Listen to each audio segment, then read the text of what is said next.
Hello guys, welcome to Sekolah Properti. Nah, di Sekolah Properti kali ini kita kedatangan tamu yang spesial banget dari bank ternama di Indonesia.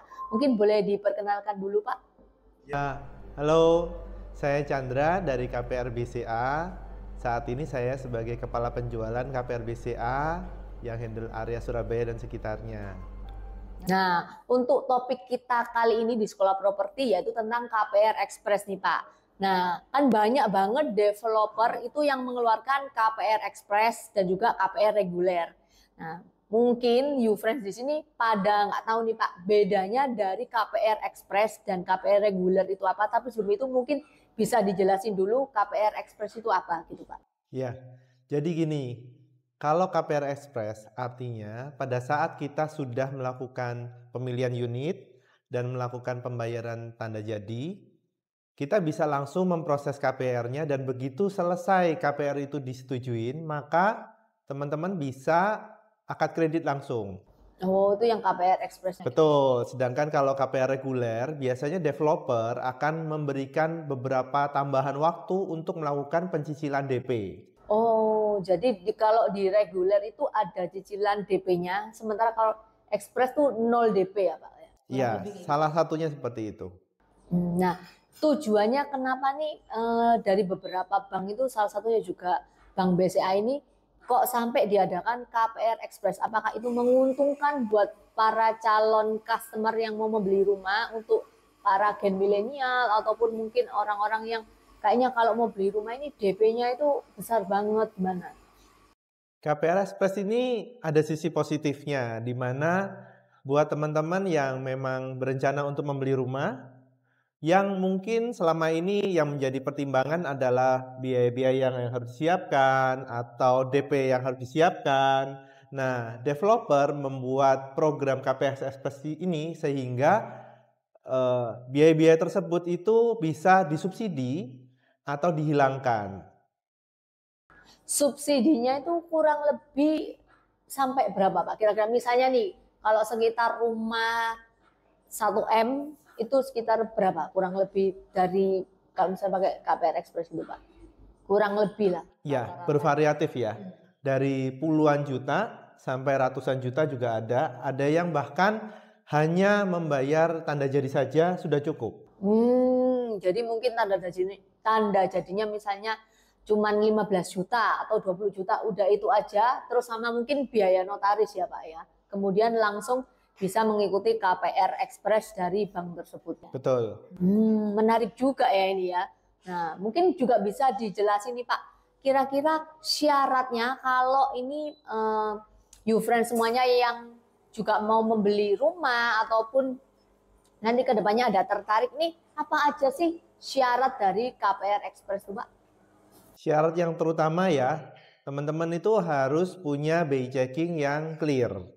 Kenapa? Karena itu yang biasanya menjadi syarat utama supaya kredit itu bisa diberikan. Apabila teman-teman memang punya rencana untuk membeli KPR Express, pastikan selama ini tidak ada kredit-kredit yang pernah ada riwayat telat bayar, baik itu kartu kredit ataupun pay letter yang digunakan oleh teman-teman. Terutama jangan sampai kena blacklist juga ya Pak ya. Pastinya seperti itu. Oke. Nah, kemudian mungkin bisa dijelasin sedikit nih Pak, prosedurnya untuk kalau misalnya Yufres ini mau KPR Express itu kira-kira prosedurnya bagaimana nih Pak? Langkah-langkahnya. Ya, prosedur untuk KPR Express itu mirip seperti KPR pada umumnya, di mana teman-teman cukup menyiapkan data pribadi dan data penghasilan diberikan kepada bank dan bank akan melakukan proses analisa. Analisanya itu biasanya singkat ya, karena memang yang dicek selain BI checking, terus kemudian scoring dan beberapa hal yang dilakukan pengecekan. Nah, tadi Pak Chandra kan udah banyak menjelaskan nih tentang KPR Express. Nah, kan pasti orang kalau misalnya mau KPR itu kan harus mempersiapkan dananya. Kemudian kan juga menyiapkan tentang financial plan-nya.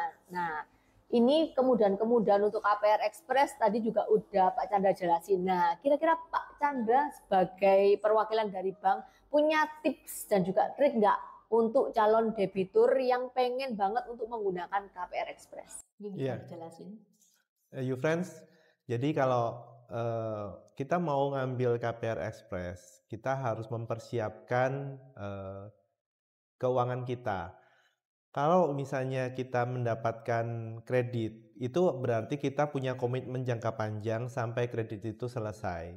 Tentu saja kita tidak ingin di tengah jalan kita mengalami kesulitan atau kita harus mengurangi gaya hidup kita secara drastis. Ya, Dan nggak sampai nggak makan kayak gitu kan? iya, Nggak mungkin ya, Pak. demi Punya dapat ya. rumah makannya nasi sama garam gitu Nah, kan.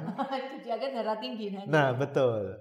Jadi sebelum kita mengambil keputusan untuk ngambil KPR Express, kita harus melatih diri kita untuk nabung sebesar angsuran yang kita mau. Bisa kasih contoh nih Pak, mungkin. Yes. Misalnya, Kalau kita mau punya cicilan sebesar 5 juta misalnya gitu ya setiap bulannya, berarti kita harus melatih diri kita untuk mengatur pengeluaran kita sehingga kita bisa nabung 5 juta setiap bulannya.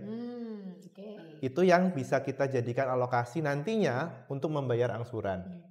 Oke, berarti kan mungkin gaya hidupnya agak ditekan sedikit ya. Baik. Dengan kondisi sekarang ini kan kita tentu saja work-life balance dan segala macamnya, kita perlu menjaga pola hidup sehat juga ya. Kita punya prioritas. Nah, prioritas tadi itu diatur supaya kita tetap bisa memiliki kualitas hidup yang baik, tapi kita punya kesehatan keuangan yang baik juga. Sehingga pada saat kita sudah mengambil komitmen KPR Express tadi, yang punya banyak kemudahan tadi, kita bukan cuma bisa start, tapi kita juga bisa finish dengan baik. Oke, jadi jangan sampai tiba-tiba macet di tengah jalan ya Pak. Pastinya, tidak ada yang mau seperti itu. Nah, gimana murid-murid semuanya? Udah pada paham kan hari ini tentang KPR Express? Jangan lupa untuk like, komen, dan juga subscribe di YouTube channel You Property Indonesia. Serta jangan lupa untuk follow IG dari You Property, IG BCA, dan juga IG kita di sini ya. Sampai jumpa di Sekolah Properti yang berikutnya. Bye!